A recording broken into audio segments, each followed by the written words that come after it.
Welcome back to Hot Takes and Deep Dives, and I am here with the creators of the Every Outfit on Sex and the City Instagram account and podcast, the co-authors of We Should All Be Mirandas, which I am going to find out the exact moment you began to possibly regret that, and generally the most fabulous content creators on the internet. Hi, Chelsea Fairless and Lauren Garroni.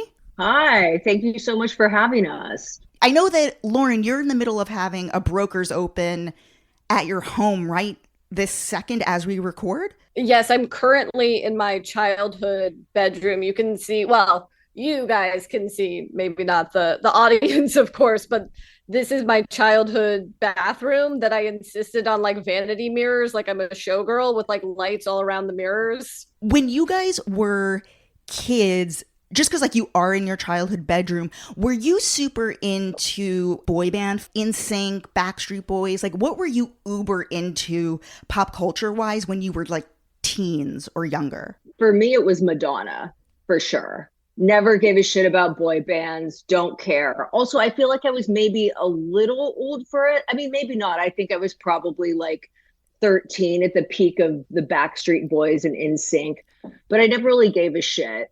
And also, weirdly, I was like, as a child, I was like a huge Bette Midler fan. I was obsessed with Bette Midler. I would listen to all of her old records and watch her movies and stuff. So that was my pop culture gateway drug. Madonna is often associated with gay men, but I think there is a small but mighty community of us gay women for whom Madonna did the very same thing that she was doing for gay dudes. Do you think it was For her sure. affiliation with Rosie O'Donnell from the early 90s on? Like that my memory is like their friendship, and then Rosie O'Donnell having like the biggest talk show at the same time that Ray of Light comes out is like, that to me is a huge cultural moment. Yeah, that was iconic. But also just Madonna having, you know, Sandra Bernhard in the Truth or Dare documentary. Like, she was always our girl. We'll get to the Sex and the City stuff in a second. Chelsea, there was a segment of your podcast that I think only lasted for one episode, but there was a segment where it was like Chelsea's Lesbian Corner or like pop culture segment. And in this one episode, you recapped the L Word Gen Q for Lauren. Okay, yes. Every once in a while, we do a lesbian news segment, but there kind of has to be more than one thing that's happened. But yeah, I got to bring that back. We haven't done that in a hot minute. Yeah, I mean, Lauren is an ally in the sense that she watched the original L Word, but not enough of an ally to watch Generation Q, which frankly, I respect. You know, we have to have boundaries. Which show's legacy 10 years from now, 15 years from now, do you think is more severely damaged by these reboots? Sex and the City with And Just Like That, or the L Word with Gen Q? Oh God, what a question. I mean, and Just Like That, because from what I understand from what Chelsea has described about Generation Q is the idea is there are new leads, and then a selection of the original cast are kind of like older gays mentoring them. Yes, more so than And Just Like That. And Just Like That has a very different vibe and dynamic. Yeah, I mean, I hate to say it, but I think that Generation Q may have been slightly more successful. Successful in what? She's really putting your feet to the fire. She's like, give me specifics here. Because I actually really disagree, but I love this conversation. I feel like at least Bette still felt like Bette, you know? Like Shane may have undergone like a, Shane like no longer fucks on the reboot, basically. Like they changed her character. Shane in the finale learns for the very first time what a polyamorous relationship is. Okay, guys, I know there's a lot of talk about Kim Cattrall not being in And Just Like That, but I'm going to tell you that's what they would have done to her. They would have made her sexless and confused about sex. You know that about The Farm, that there were supposed to be like an Alice spinoff. Yes. Friends of mine have gotten a hold of the script, and there is some universe in which Eileen Chaikin actually is a genius because it is very much Orange is the New Black before that ever existed. Oh, for sure. Lauren, if you don't know what we're talking about, there was a Alicia Haley spinoff of I the L remember Word called The this. Farm. Okay, just How do making you think sure. I can be your friend and not know such things? Also, again, as the resident straight, I know it's not my place to interrupt either of you lovely women, but I just want to say, I know it feels like it just like that is written on the fly, but if you listen to the Writers Room podcast, Michael Patrick King insists how much all of this was well thought out. Like many of the stuff of season 2, he was like, I started going into the season knowing exactly what I was going to do. Okay, we got to talk about the Writers Room podcast. My friend Brendan Davis calls it his favorite comedy podcast. And wait, have you guys noticed that on the Max app, while HBO Max has the best content, it is actually the worst app to navigate in terms of user experience? Because half the time, do you know that the podcast episodes you can access them through the television as well? I've got lost in that loop. They were trying to soft launch the CNN headline updates while you're watching stuff on Max by doing that. Yeah. All right. Let's start here for real. Which season of And Just Like That do you think was better? And I know we can have different definitions of the word better or good. I essentially think they're pretty much the same, but the positive of season 2 is that they didn't have to spend so much time establishing like the 20 new characters on the show. So that like just sort of saved a lot of time. I guess I would give the edge to season 2 just because it was more fun. But I think formally from a writing standpoint, like laying out a season 1 was better. But as a watching experience, even though I seemingly lost my mind watching the second season, I think the second season overall was better. I think season 2 was actually better because it like suddenly became a comedy. Like I think we all kind of had that moment, that collective moment of like, oh my God, they're finally doing Sex in the City. I'm thinking particularly of the episode where Carrie is the boyfriend of the week, where the ER, like that was all very Sex in the City-ish. And even when Miranda gets the girlfriend of the week, if they just kept doing that, I feel like we would all have very warm feelings. So I feel like content-wise, it was a better show. However, because season 1 was so insane, it was more fun to talk about. Oh, we learned that firsthand. Yes. Yeah, for sure. Like, did you guys have a hard time recording those episodes? For season 2? It's hard to say because I think watching season 2 of And Just Like That, we're all at different stages of grief, you know? And I think that maybe I got to the acceptance phase a little before Lauren, but some weeks we would kind of switch. I think for me, doing the recaps or the rewatches are one thing, because also it became apparent in doing this for season 2 that people were just straight up not watching it and only listening to our podcast. So I think what became increasingly tough was, how do we make this fun to listen to?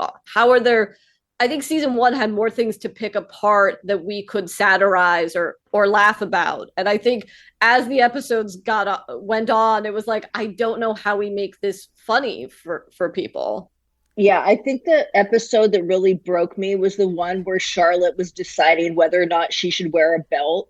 While season 1 was airing, I thought they were trending toward, she and Harry are going to wind up swinging with LTW and the husband. And the fact that we were just, no, we're just stuck with these two people who are, I think, the most boring characters on the series. I know a lot of people have varying opinions, but I think LTW, the husband, I got to the point where I actually fast forwarded their scenes.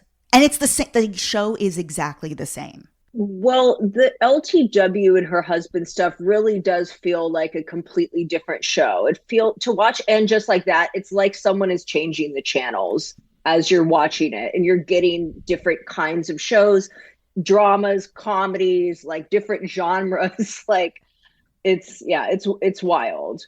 They bore the living shit out of me. And then when the penultimate episode, when you find out that she is pregnant, I truly just wanted to jump off the highest ledge. Like, that is really Yeah. what that's the best they could think of to do with this character. Well, I was going to ask you, if you fast forwarded through them, did you fast forward over her miscarriage? I got enough that I understood that happened. Going back to season 1, when they were sort of, I guess, creating the characters, I think it was said in the documentary for season 1 how the character of Nia Wallace was supposed to be Miranda's love interest, but Cynthia Nixon didn't want to have two straight women.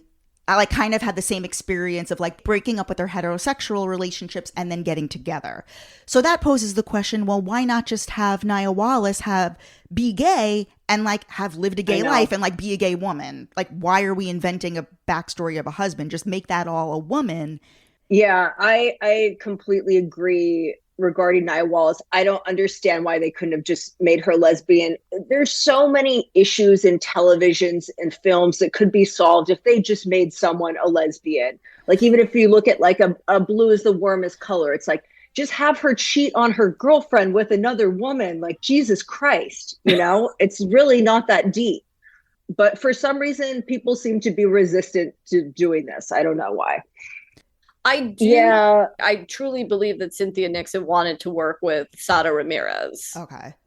And they kind of reverse engineer. I have no tea. That is my own personal opinion. But knowing that they wanted to make Nia Miranda's partner and then it became Chay, I think that's why. What did you guys think of first the cut interview on Sara Ramirez and then Sara's reaction 2 months later on Instagram? I thought the cut interview was incredible. I feel like it's one of the most fascinating celebrity profiles I've read. It's fantastic. And it had such a wonderful sense of humor to it, oddly enough. But I mean, Sara's reaction, I think Sara's reaction to it was a little outwardly unhinged. I understand, of course, if someone wrote that about me, I would never leave the house again. So I get that, like from the standpoint of them being a human being, but you can't really expect that every journalist will write the sort of piece that you want. Again, I agree with Chelsea. And I agree with your point of calling and Just Like That Writers Room podcast your favorite comedy. It's an amazing piece of comedy. And I think Sara's response, I mean, first, to wait truly 2 months, right? Because that article came out to promote in Just Like That season 2. I had forgotten that article existed. I know Chelsea was like, I'll never forget that this article was ever written, but it just proves how much that article got under their skin. And then also in their response reinforces what Brock was bringing up, which is this disconnect of Michael Patrick King and Sara's defense and at times Cynthia Nixon's defense of the character of Chay, that it's all of our issues with gender nonconforming people, instead of the very clear criticism that Brock is making to Sara that, hey, as a fellow queer person, I just don't want lame queer or gender nonconforming people. And to voice that seems to be akin to an act of hate. I think they're into filming the show, but not how the show is received. I say this because I just looked at Sara Ramirez's 17-part photo dump on their Instagram, and there was a lot of And Just Like That behind the scenes stuff in it, which leads me to believe that there's some level of joy, that they get some level of joy from being on this show. But on the other side, in their defense or response to the cut article, buried kind of towards the bottom is a very pointed remark about Michael Patrick King. I will paraquote it, but it's akin to, why am I being made to have to defend a character that a cis, gay man is writing? It's very much like, look at the writer, not me. So I wonder if that was a pointed or a potential power move of like, I'll come back, but there better be a gender nonconforming writer that's writing for Chay in season 3. So the one main comedy scene we got this season where Chay is introduced by this other comedian, and the scene where Chay goes on the rampage against Miranda. That person, and they actually say Jess Henderson's name on camera. She goes, thank you, Jess Henderson. Jess Henderson is a New York City comic who is very good friends with one of my best friends. Jess Henderson was hired as a Chay Diaz consultant last summer as they were writing the series. And Jess told my friend that Michael Patrick King was basically like, yeah. Like kind of didn't take any notes. Similarly, we know somebody who was a consultant on Gen Q for the polyamory storyline with Alice. And remember like Alice, that God. really, you know, Alice, Gigi, and Nat, that sort of, there was a consultant there. And that was another instance of the writers not taking any of the notes. Yeah. But at the same time, we also know that GLAAD basically rewrote a bunch of the And Just Like That stuff, like Chay Diaz stuff. They did? Sara Ramirez was like, everything needs to be approved by GLAAD. You brought up the comedy concert. See, that's where I'm saying like there were more batshit things for the public to talk about with season 1. You had the comedy concert. You had, of course, like the finger banging in the kitchen. You had more things that were just like totally insane to like gnaw on. Which the party line for Michael Patrick King is that's when we all turned on Chay. Is when Chay finger banged Miranda in Carrie's apartment. That's when we turned against this character. And that's when I was like, oh, there's no talking to Michael Patrick King, which is another thing. Many people are like, you guys should be consultants. It's like, no, we shouldn't. Like I'll take the paycheck, but we would just be sitting in a room being like, actually, you said Harry's mother died in season 6. So she can't have died 10 years ago. Yes. I was on Fire Island recently, very recently, and 2 weeks in a row, I ran into Sara Ramirez with their boyfriend, who the trans man boyfriend. Oh, wow. Right. Okay. That's what I was wondering, because there is someone that is constantly tagged. I was like, is that Sada's partner? Trans man boyfriend. And it's funny. Yeah. There's an upcoming trans celebration weekend on Fire Island that I'm going to. My friend of mine who is spearheading the trans celebration weekend told me that Sara is personally paying for a bunch of ferries to commute or to transport people who can't afford. Look, yeah, that's lovely. Look, here's what I'll say about Sara Ramirez and the reaction to Chay and then subsequently them. I think Chay is a cringe person. I think Sara is a very good person. That story that you just told and just the sense I get. I had posited, because they have a musical history background, I think what people... Musical theater, you mean? Oh, sorry. They have a musical theater background.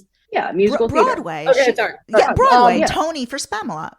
Yeah, they have a musical theater background. I think what people perceive as cringe about Sara's personality is just because they're a musical theater person. There's like a certain personality that goes with people who've studied musical theater and is into musical theater. And I'm sorry, that is that personality. So I think that's where a lot of people, it's like a mixture between that and also because Chay is an annoying character, they assume that they are like that. It's so funny you bring this up about the traits of people with musical theater backgrounds.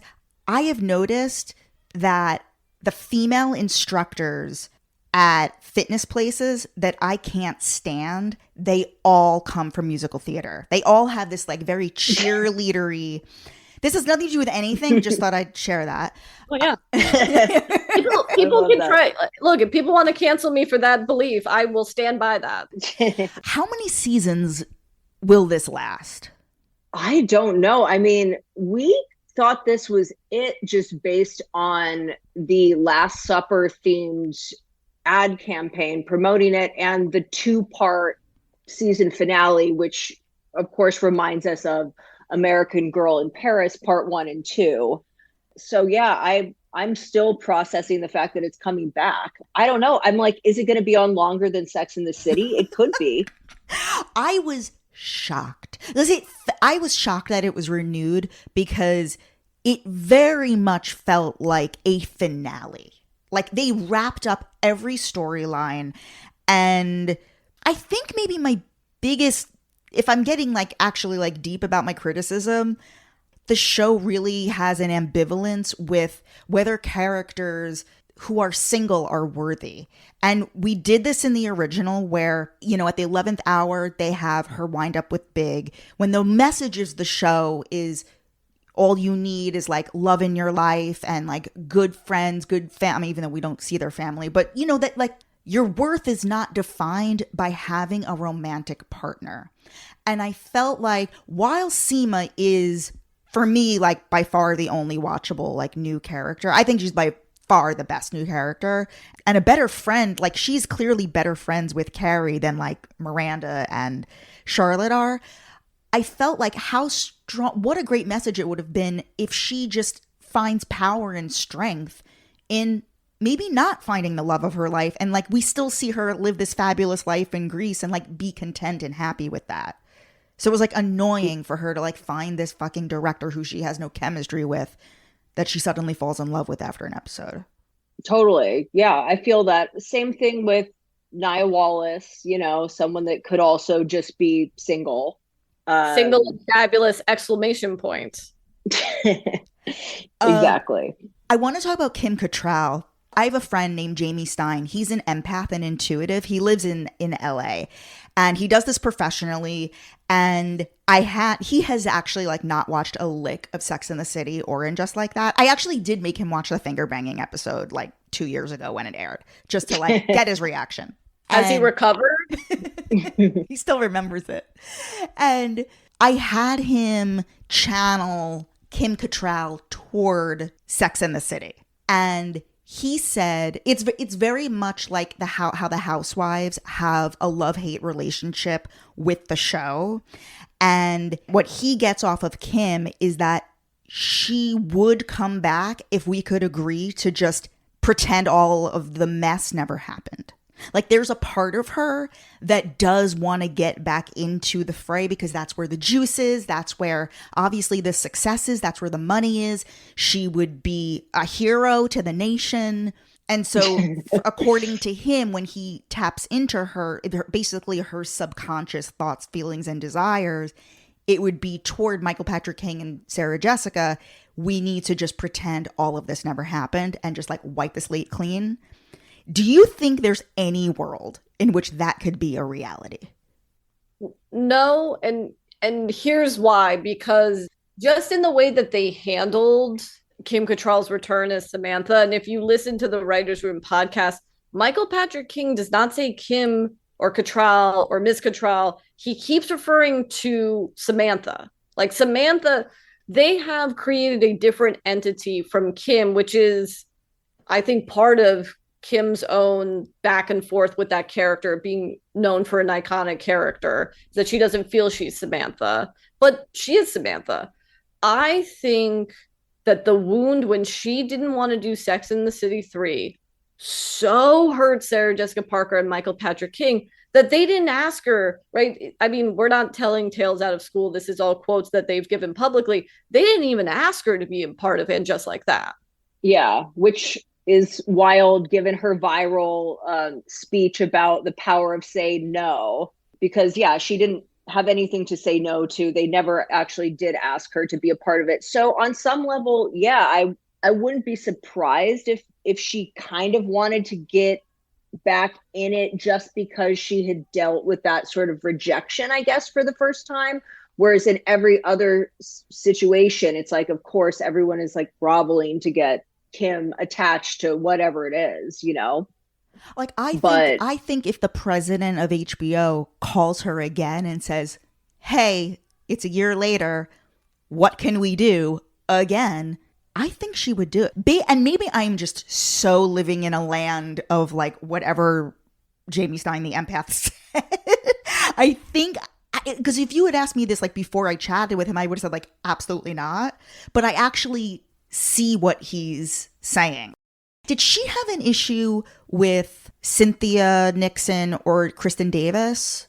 No, not really. But in the early days of Sex and the City, she did have a sort of Svengali type boyfriend that drove a wedge between her and the rest of the cast.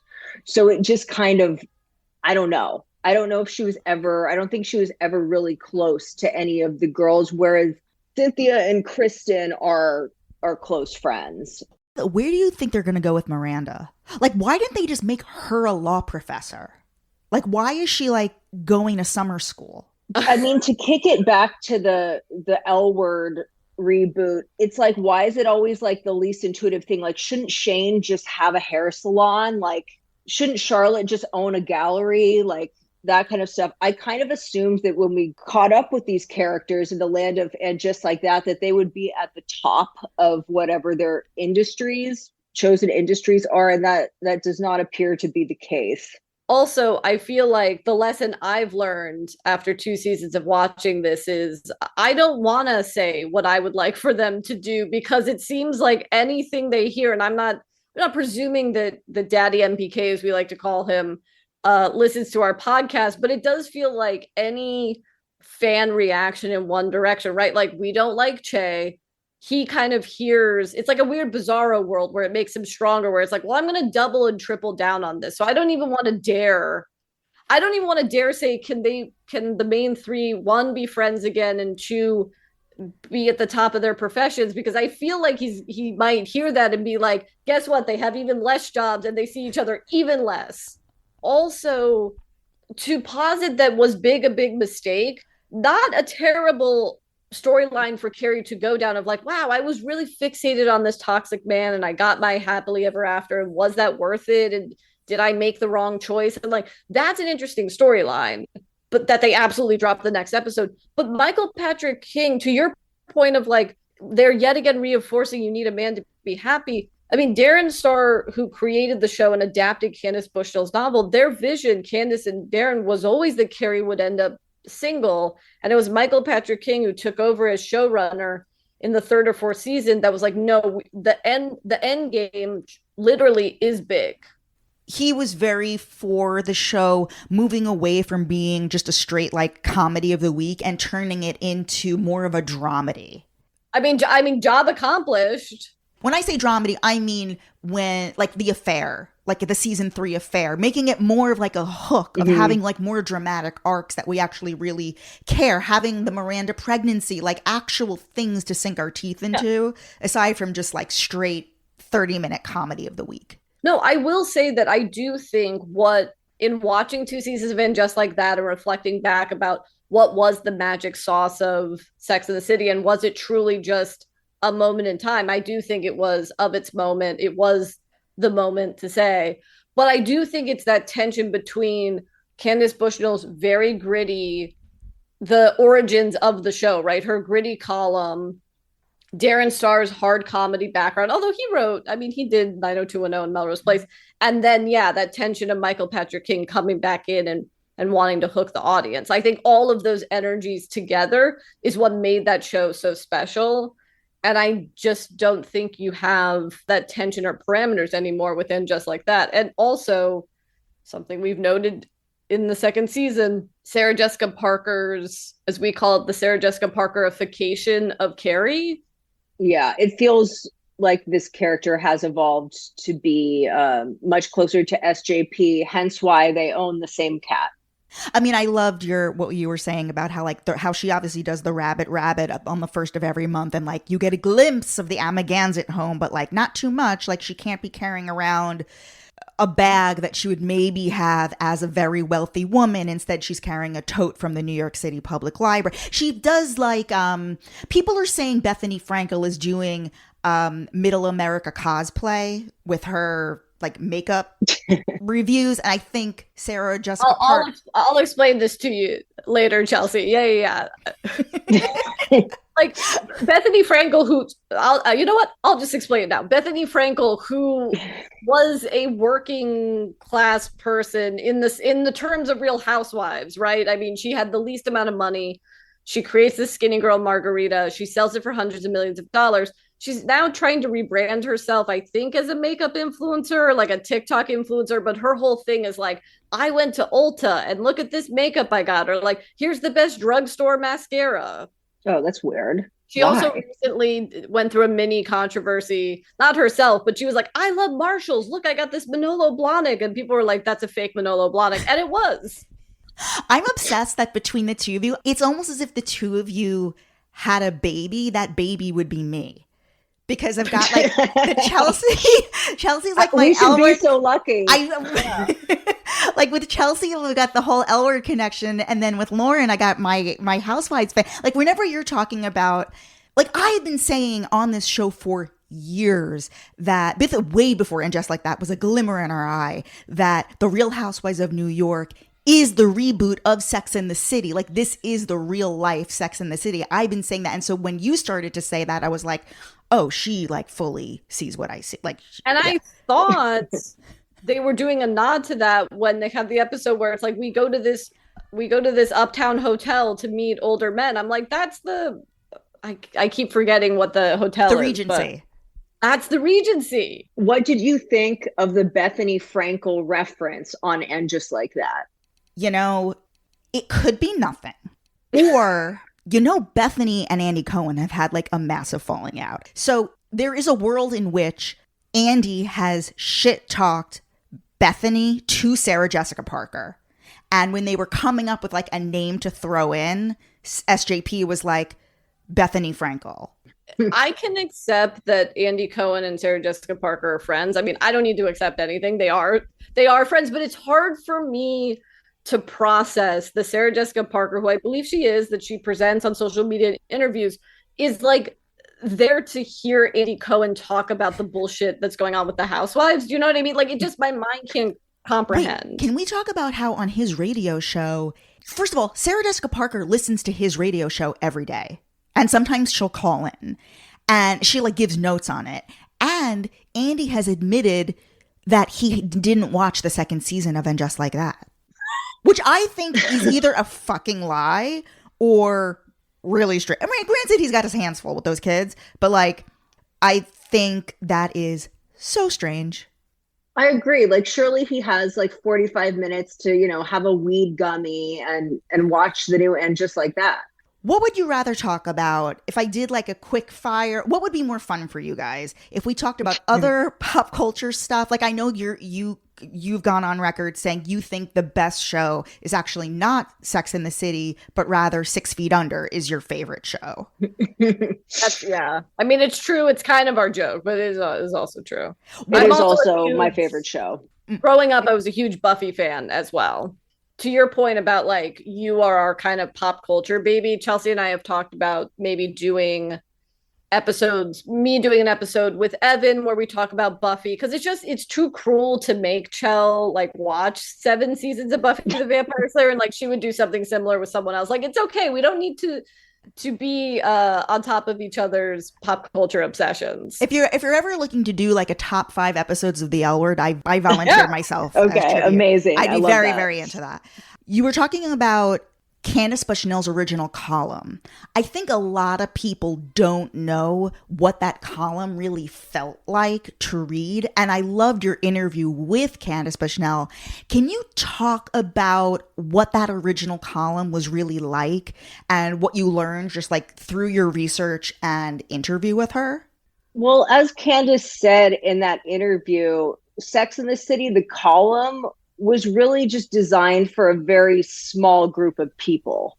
And it was very insider sceney. You know, she was writing about the hot bars, the hot clubs, who she's seen, like what the rumors are. It was all very sort of dishy and like, you know, if you know kind of thing, which is why it's kind of crazy that it ultimately turned into this massively popular mass market television show. But I think in the beginning it was more just, I mean, it really was a product of its time. And I do recommend going back and reading those old columns, or just reading the book Sex and the City, which was the columns.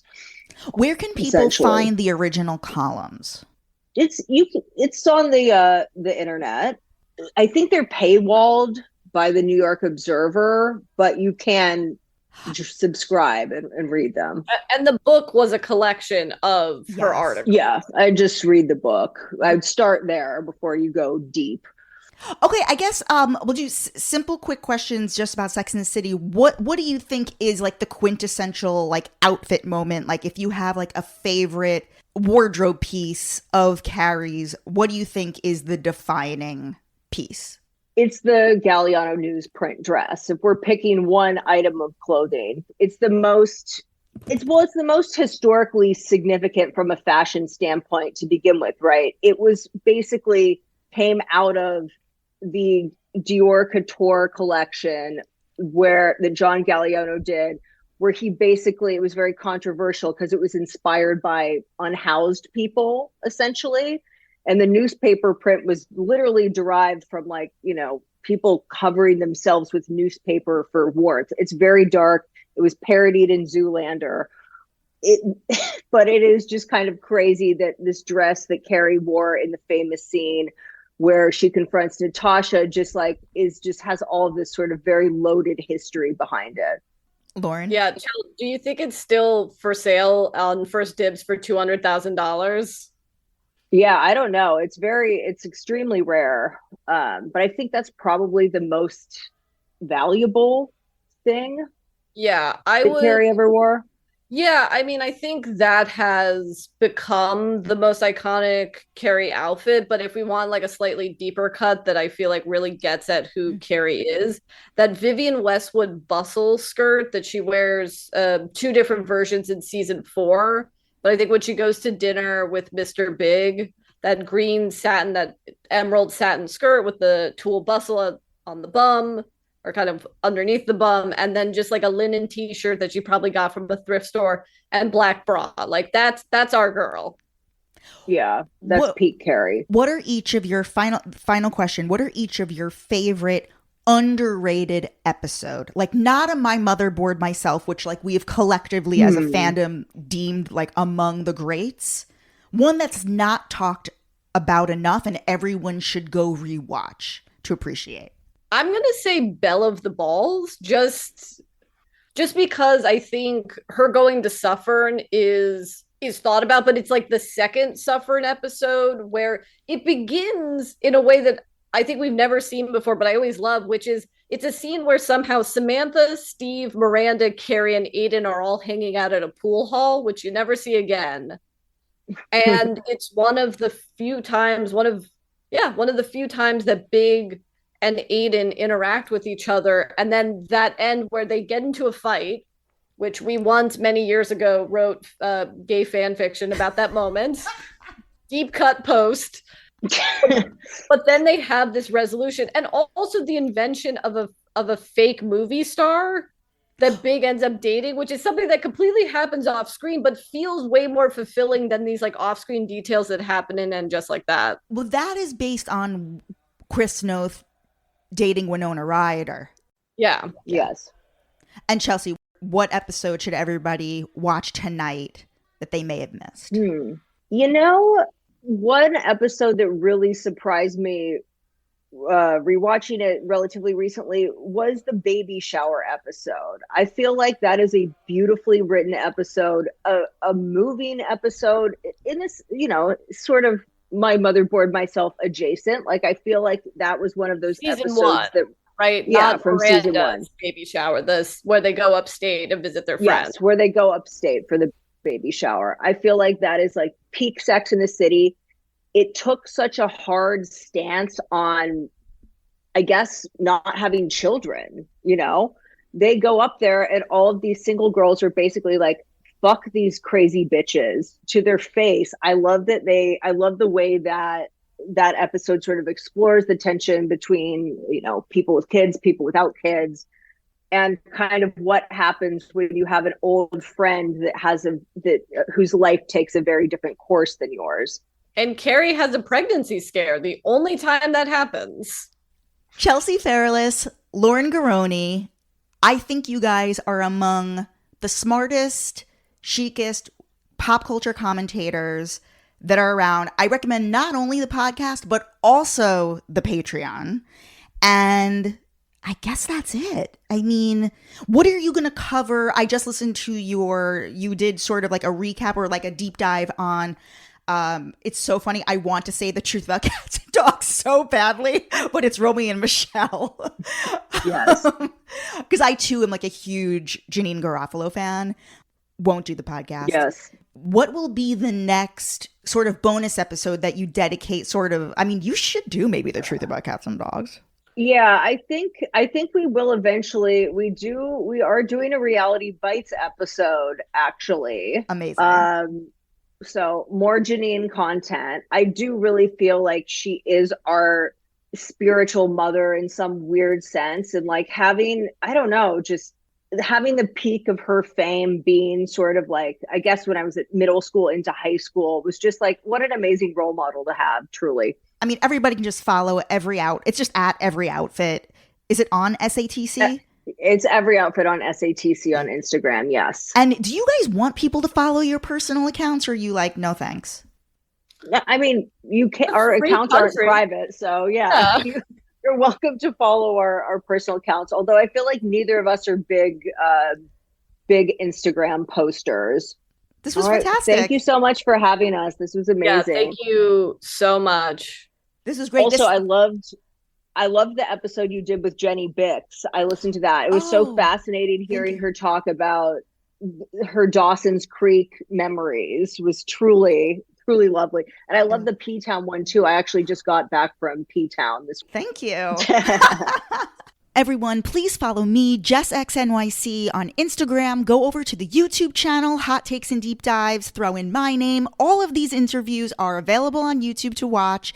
And we will see you soon. Bye.